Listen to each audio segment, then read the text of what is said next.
بسم الله الرحمن الرحيم. اهلا بحضراتكم، يا رب الجميع يكون بخير وسعاده وفي احسن الاحوال. في البدايه لو اول مره تشوفني سعيدني انك تعمل اشتراك للقناه وتفعل زر الجرس عشان توصلك كل فيديوهاتنا واخبارنا اول باول، ولو كنت من متابعينا باستمرار طبعا ده شيء يشرفني. فضلا وليس امرا دوس لايك للفيديو عشان يوصل لاكبر عدد من جمهورنا العظيم. انتم دائما الظهر والسند. خليني كده قبل ما ابشرك بشرة الخير وافرحك والخبر المنتظر لكل جماهير نادي الزمالك وحل ازمه ومشكله كبيره داخل نادي الزمالك، اكلمك في خبر بخصوص النادي الاهلي، وهو قضيه جديده ضد النادي الاهلي. ولكن مين اللي رفع القضيه؟ الاستاذ او المستشار خالد سليمان، عضو الجمعيه العموميه داخل النادي الاهلي، والراجل اللي كان مرشح ضد الكابتن محمود الخطيب في الانتخابات. طب ايه القضيه وبسبب ايه؟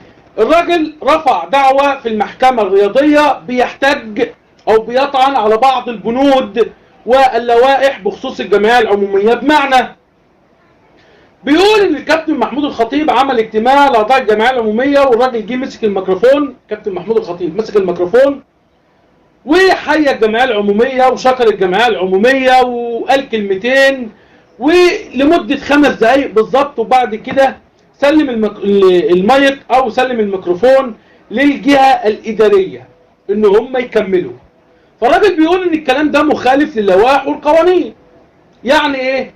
يعني الجهة الادارية دورها ان هي تعمل رقابة على الجمعية العمومية، ولكن مش تقود الجمعية العمومية. ولكن مين اللي يقود الجمعية العمومية؟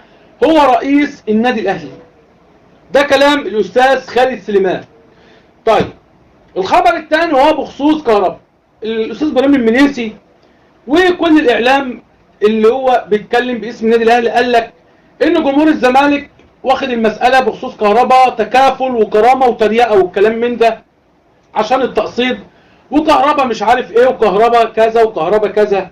طيب القصه بقى كلها ان اللجنه المؤقته داخل نادي الزمالك عشان رمي الهلب او رمي الكعب اللي هو بيترمي، زي ما احنا كلنا عارفين الكلام ده، لما حد بيكون عاوز يعمل حاجه بيرمي كعب الاول او بيرمي الهلب الاول يشوف الدنيا هتعمل ايه ويشوف رد الافعال هتكون ايه، وبناء عليه بيبدا ان هو يتحرك او ان هو يتصرف.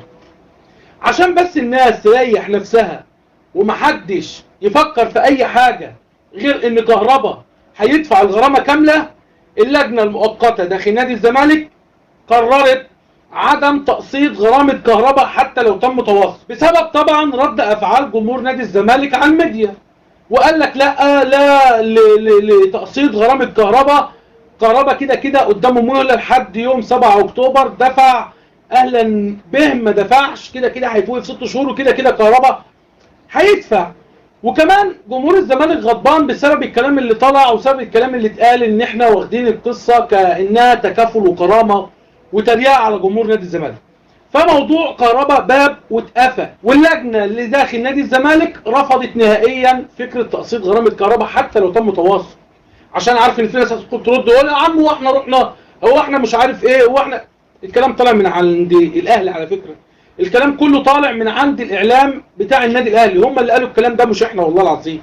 ولكن احنا ردينا وقلنا لا لتقسيط غرامه كهرباء، فخلص.